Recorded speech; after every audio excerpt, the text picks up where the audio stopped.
This is episode 56 with Nick Lagios.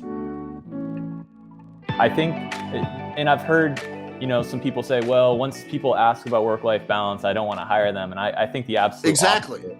Like, I could not disagree more. It's just once you turn into a robot like that, you're not having fun, you lose perspective on life. And I'm not doing that. And I don't want anyone working under me to do that. This is the Sports Business Classroom audio experience. If you recognize the voice, let me put a name with it.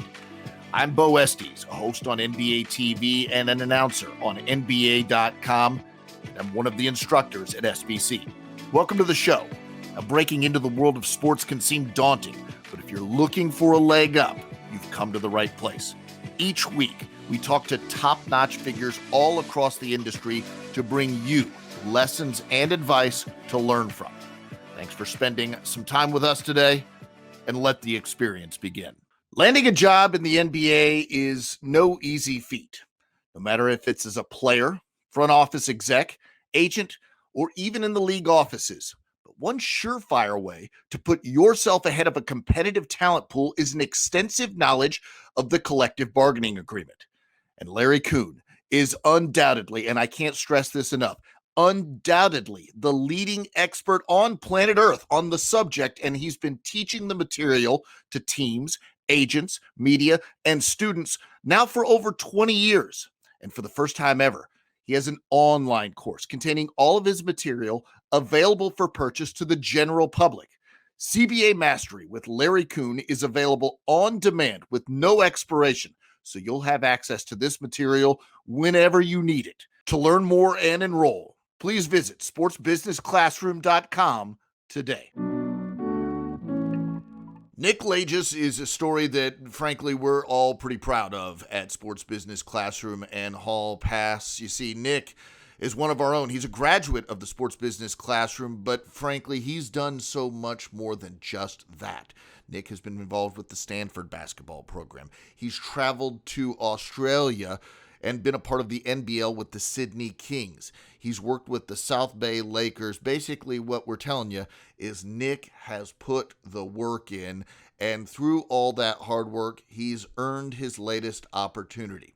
Nick is the new GM of the new G League franchise in Mexico City. It's a wonderful opportunity, an opportunity that's filled with challenges, but also possibilities. So Nick dives into all of that with us over the course of the hour, and I can't wait to hear what he has to say and to hear your response to his story. So buckle up and enjoy the ride. This is Nick Lagios. All right, he's made the transition, the natural transition, in fact, from Maine to Mexico City. Everybody does it with stops in, I believe, South Bay, Sydney, Stanford, and SBC. Along the way, it's Mexico City's GM, Nick Lagios. Nick, first of all, welcome to the show. Thanks for doing it. You're a busy guy, aren't you? Real homebody. Yeah, my phone's never blown up like it has in the last 2 weeks. I think I've just caught up, so that's been fantastic. But it's been an exciting 2 weeks since I've been the GM, and it's an honor. It's funny because I read in an interview you talking about your job description at South Bay, right? So it's you're director of basketball operations and player development, but you also sort of described yourself as a conduit between the LA Lakers and South Bay. I'm wondering if you could sort of break down the differences in your new role versus what you were doing in South Bay. What additional responsibilities will you take on, stuff like that?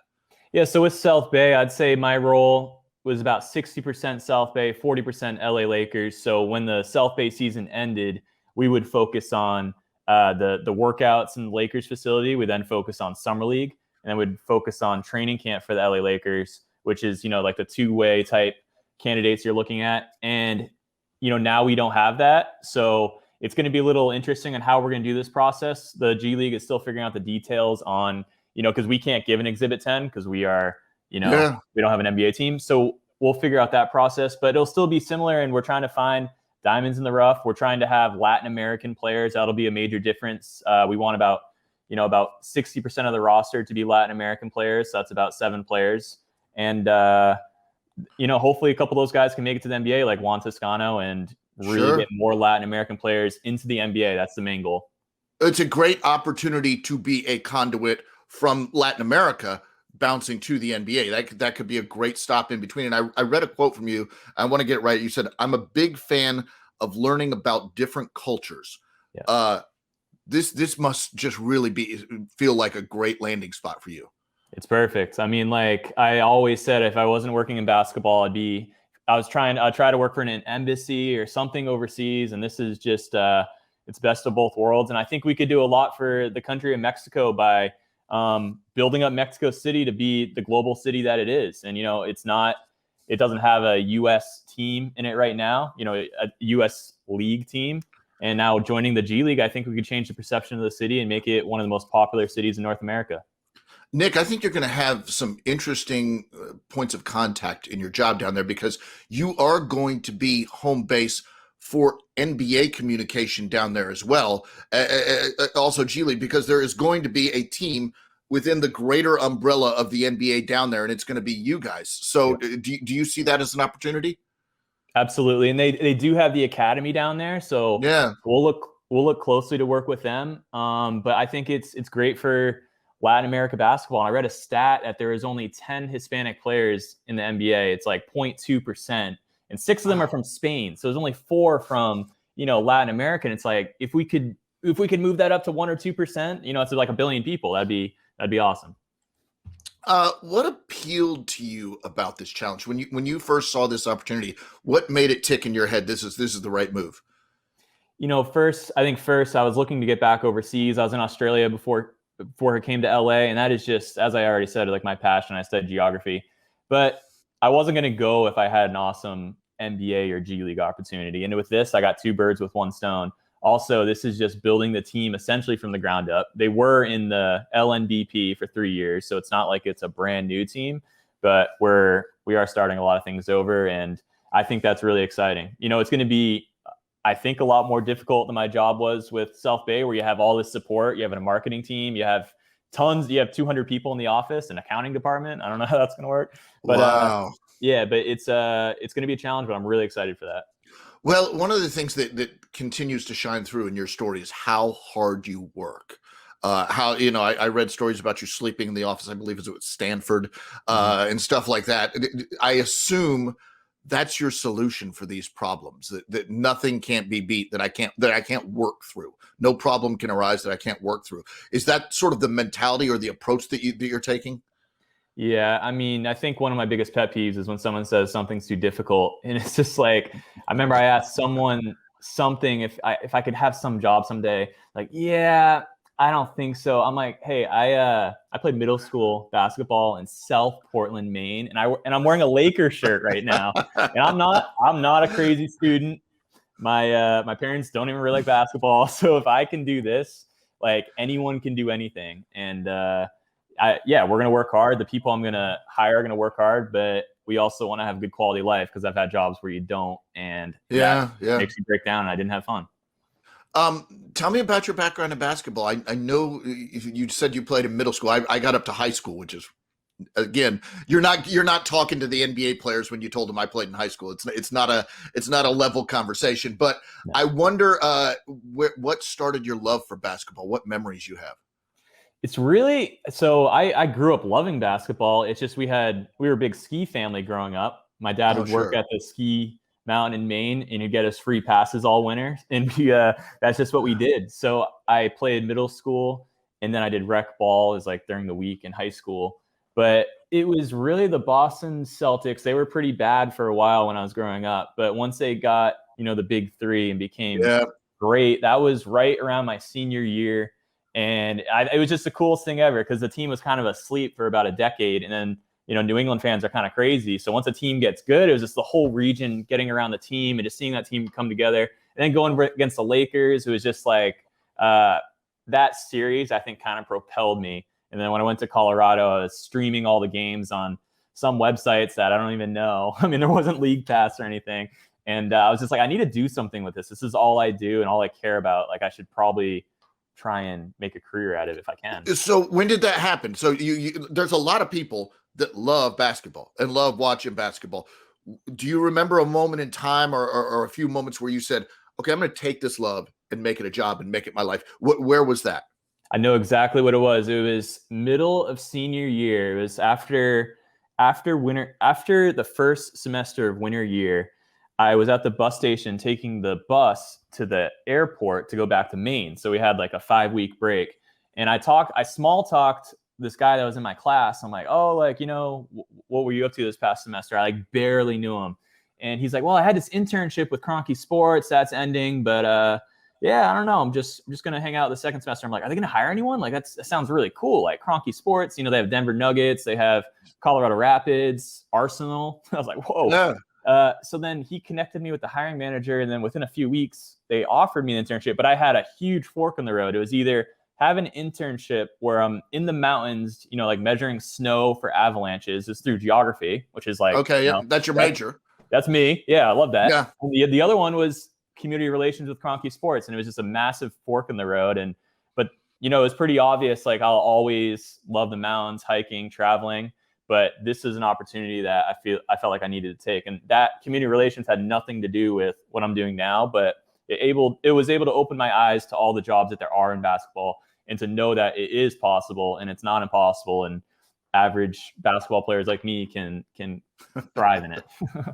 Thankfully, man. Yep. So where do you go from that internship? Not far. So I made a few contacts, and the contacts didn't really go anywhere. And it was much more difficult than I thought. So after I taught skiing a year in Colorado, I had a hip surgery.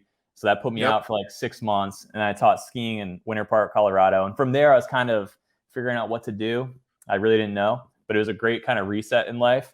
And then I went to the Bay Area. I stayed with my aunt and uncle and my college roommate. So I had a couple friends there. I went to a tech recruiter. I mean, I was trying to work in basketball, don't get me wrong, but I thought you could just get to the Bay Area and like call up the Warriors and they'd like answer. It was just like completely naive. But then real quickly, folks, this is a lesson Nick is teaching you. You can't just call him up and say, hey, I'm here. I'm ready to work. I mean, I was like completely naive. I mean, it's just like I had an internship community relations. My head was so big. Like, yeah, I could get a job. I didn't even know like what pick and roll was.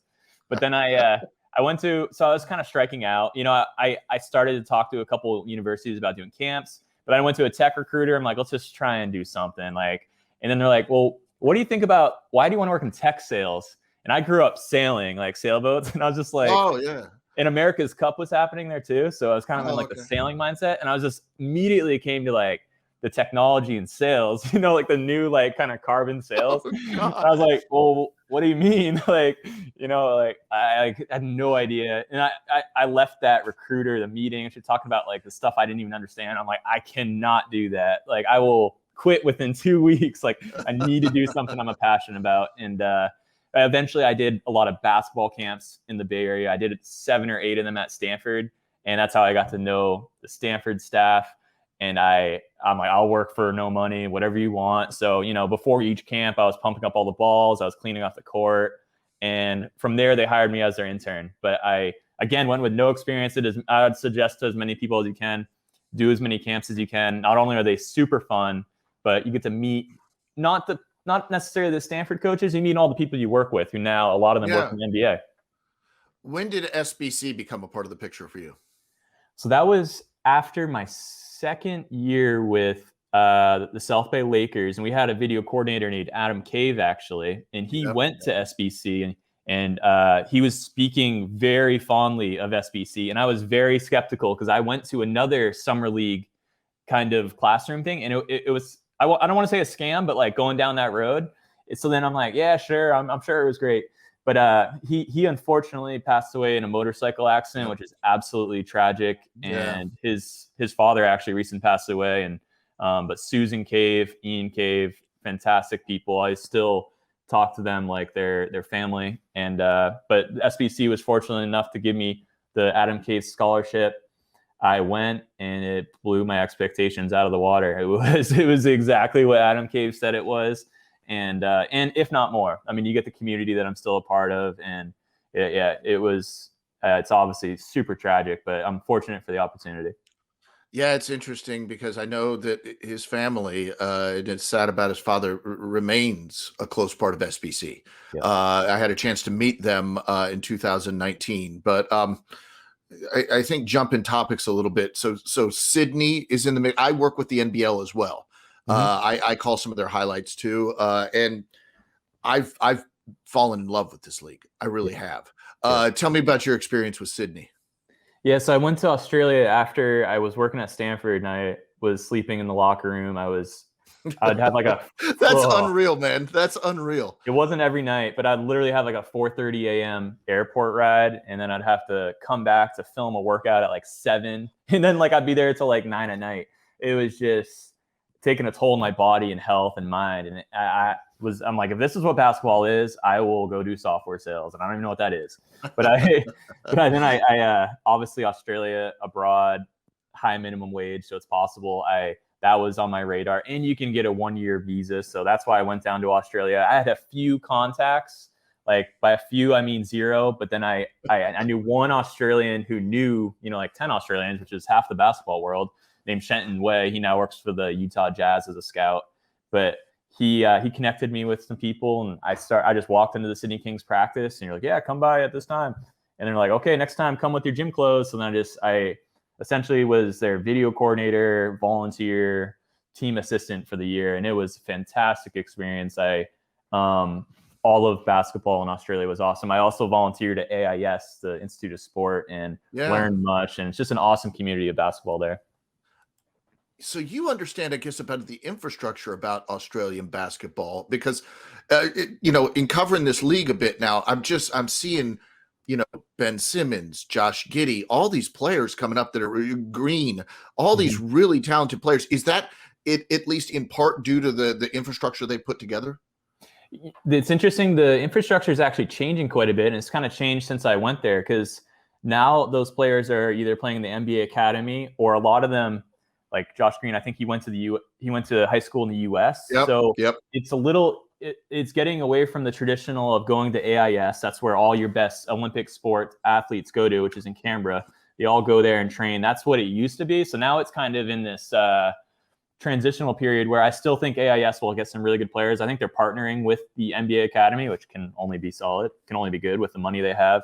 But then you also have the players coming to the US. So it's a combination of the two, but the coaching in Australia is top notch. I think that's something we're going to try and mirror with Mexico, to try and train coaches. They have a guy named Patrick Hunt in Australia who's a basketball legend, and he's kind of like the godfather of basketball.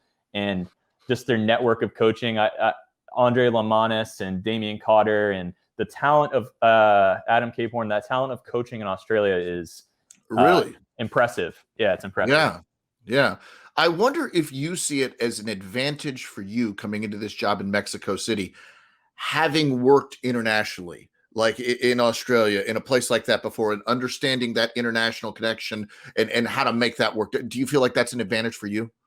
I think so. I think another similarity is the facilities in Australia they're not probably what you think they'd be. Like, not a lot of gyms have air conditioning. They do have, and that's why it's more of a private school sport in Australia, because a lot of the private schools have money to have a nice gym, to have air conditioning, and it's really hot there, so you need that. But I think that's going to be one similarity. It's more of like a grassroots attempt. It's not going to be fancy. That's a major thing in Mexico, is just getting an indoor court, let alone one with air conditioning. So, I mean, I'm not going to be, I don't know much about the landscape of Mexican basketball, but that's going to be not just the Capitans, our big project, but trying to make basketball in Mexico advance, and just to, at every level, train the coaches. And so I don't know. I guess I'll learn. In about a year, I'll have a better answer for you.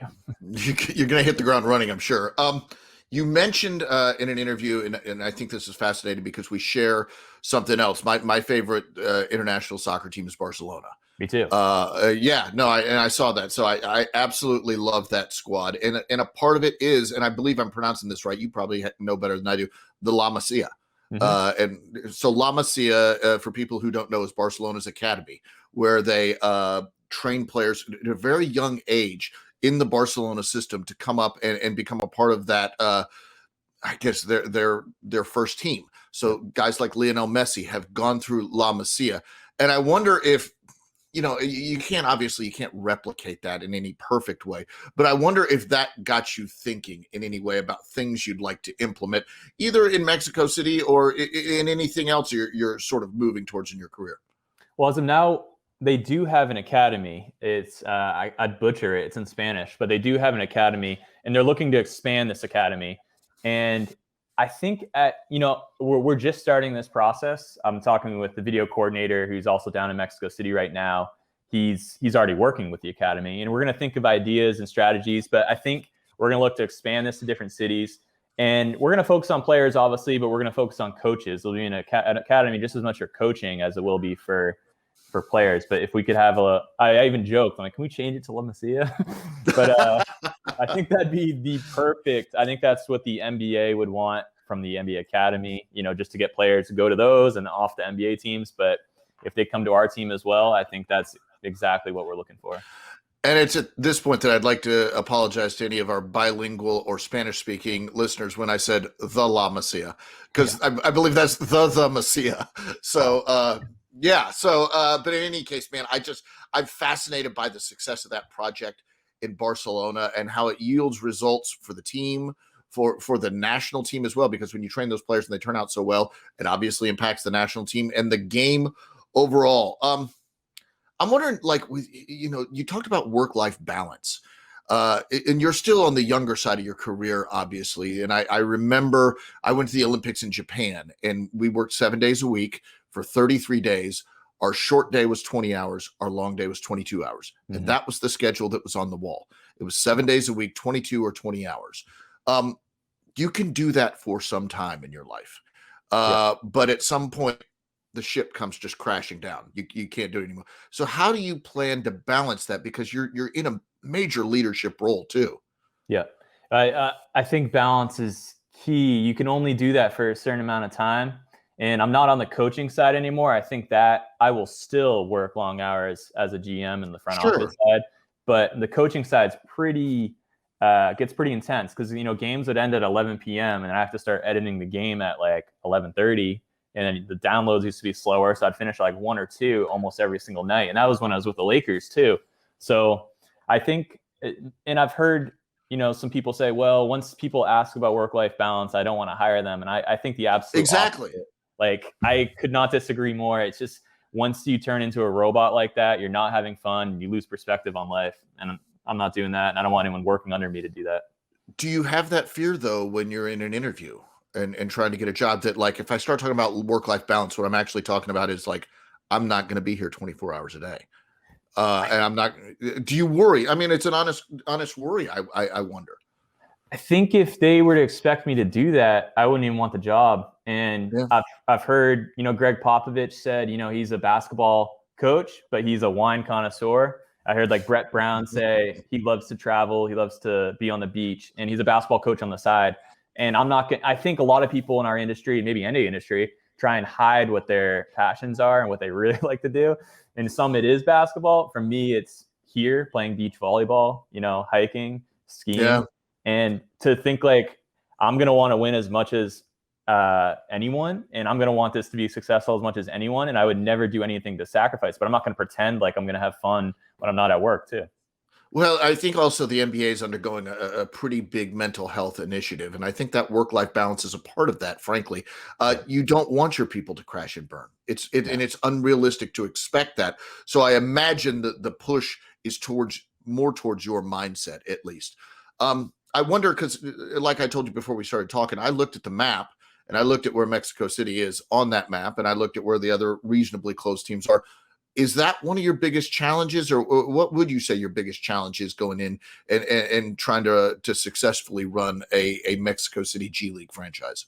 In terms of, it is off the map a little bit, but there is some extremely difficult cities to get to in the G League. I mean, where you have to, I'm from Maine, that's hard to get to. There's snow, and you have to connect in Chicago in another snowy city, or Sioux Falls. It's like a 12-hour travel day.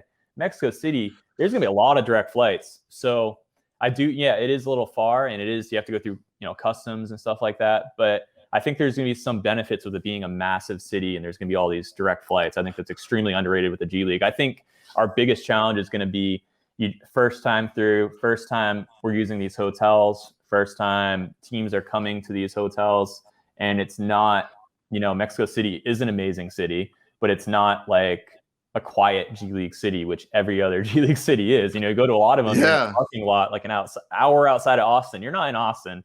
So I think there's just the uncertainty of what will happen. I don't think anything bad's going to happen, but if I don't know, it hasn't happened yet.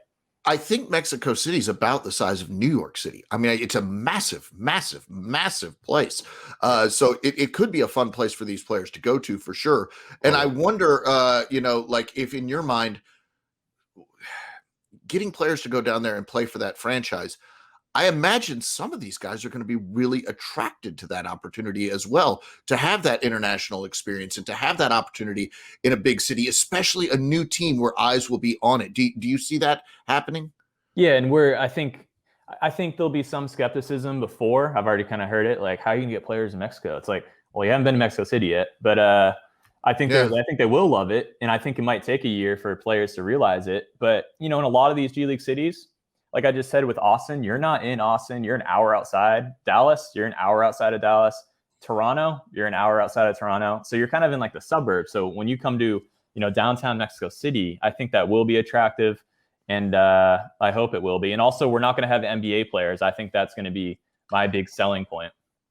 Yeah, so that's interesting to me because you guys aren't affiliated with the franchise. Right. So give me some of your, in your expert opinion, pros and cons in that regard and how that works for you guys. I'd say, so some cons are two-ways are really, really good players. A lot of two-ways are not really, some of them are developing, don't get me wrong. They're, like long-term projects, but I'd say a lot of them are some of the best G League players, and a lot of them are pretty stable with the G League team. Like they're not bouncing back and forth. That's not having two-ways is tough. Like, I don't think we won a game without one of our two-ways last year, Devontae Kaycock. Really? Yeah, or 2 years ago. Like, I think we were 0-16. So that's pretty real. But I think a major pro is we can attract some borderline NBA talents to come to our team because we don't have NBA players. You're not going to sit behind an 18-year-old, 19-year-old NBA contract because we're not going to have them. And another pro is a lot of the 18, 19-year-old assignment players really hurt you, because they are developing, but they do have to play 30 minutes. And I'm not going to say really hurt you, but you still have to. Sometimes we had Jeff Ayers on our team, Jeff Pendergraph. I think it was like 3-4 years ago. He was the best player on our team, but he was only able to play like 18 minutes a game because we had Ivica Zubats, maybe Thomas Bryant. And that's just and he knew it. He understood it. He was one of the favorite players I've ever had. And that's just that's hard when you're trying to win and your best player is sitting on the bench. It's just we're not going to have that. Yeah, that's interesting because I was talking to a guy that works with the NBL, and I was talking to him about players coming over to the NBA, and so you're sort of losing some of your star players and stuff like that. And sometimes it can happen in the middle of the season. Cameron Oliver left Cairns, and he played the rest of the season with the Houston Rockets, and there was stuff personally going on in the middle. But like, I wonder for you, how do you judge success? Is it wins and losses? Is it players migrating to the NBA or a bump up? Is it infrastructure build? Is it all of that? Is there an equation? I just don't know how you judge success. It's a major combination. I think with this first year is to be competitive. I'm looking at this is like a 5-year project. And if we can just be competitive, so the following summer, we can attract more and more Latin talent. I don't know how much we're going to get this year. I haven't even started that process, but I just think we want to be an attractive spot because if we have a tough win-loss record, it might be hard to convince players to come. Just like the optics of it don't look good. So be competitive. I'd love to get a couple young and rising Latin players, either from Mexico, Brazil, Argentina, on the roster. I think that's big, it's going to be difficult because a lot of these agents will want their player to be over in Europe or somewhere where they're making more money because the agent will make more money. So sure, I'll have to sell the hope of our program. But I think, the major success is if we can get a couple success stories, either, US American or a Latin American on our team. So we can just point to that player like a Juan Toscano, and we can be the attractive spot where all the young Latin American players want to play and all the future Carusos can come to us off to the NBA. And that's what it's about, to get more Latin American players in the NBA. I think you may have an advantage being on the ground locally. You may get those diamonds in the rough that develop at age 18 that you can hop on and really, develop right there. There's also, I would imagine, because I feel it's the same way in Australia and anywhere in the world, is if you get a local kid or a kid who has some connection to the culture, who's successful in your team, that sells the program more. Is that fair to say? Absolutely. And that's what the board talked about. They wanted not just Latin Americans, but they want Mexicans on the team. So it's like done deal. Because I mean, how do you do that? Then you scout Mexico wonderfully, right? You just cover the ground there. And they have 3 different leagues. They have the LNBP, and a lot of these guys go pro really young. They go pro at like 18, 19. So I think maybe the lack of development, I haven't tackled this or even really looked at it, is that there is 3 different leagues, and it's a little disorganized, because at the U17, U19 level, Mexico is always competing right there, and then it seems to drop off soon after that. So I'll be curious to see, but hopefully instead of them going into these LNBP or CIBA Copa, they can come with us and progress with us. Nick, I know you work so hard. Are you nervous at all? Do you get nervous? Do you say you get nervous? Yeah, I do get. I mean, I get nervous about like silly things. I get nervous about like a fun beach volleyball tournament. But but something since I know I've done the G League for 5 years, I feel like I'm as prepared as you can be. Because I mean, that's dinosaur times in the G League. Usually it's like 1 or 2 years. So if I wasn't prepared, I'd be pretty nervous. But Nick Mazzella with the Lakers and South Bay Lakers, Joey Buss, I told them 3-4 years ago, it's like, I want to be a GM in the G League, and they've done everything that it could do. And Nick was just like given the keys when he was given the GM, and like, I don't even know if people liked him, but he was given the keys, and he's like, you got it so much better. Like, man, I had it tough. So I do feel prepared, and I'm very comfortable with the owners, the board of directors, and the head coach, Ramon Diaz. If that wasn't the case, I'd be nervous, but it just feels like a good situation. I remember I've talked to some NBA GMs before, and there is nerves, right? Like even for guys who've been doing it years and years and years, it's only natural to feel nervous. But there's also some part of it that, like, when the first regular season game tips off, you feel like, okay, I've done my part to here. Now you're still evaluating and you're still looking at ways you can improve the team and stuff like that. But there is like a feeling of relief that comes, like, okay, now it's the coaches and the players and the development and everything like that. And I work behind the scenes to make that better. So I imagine you'll feel some of that as well, perhaps. Yeah. And I might get nervous too, if sure, but it's under your control then. Yeah.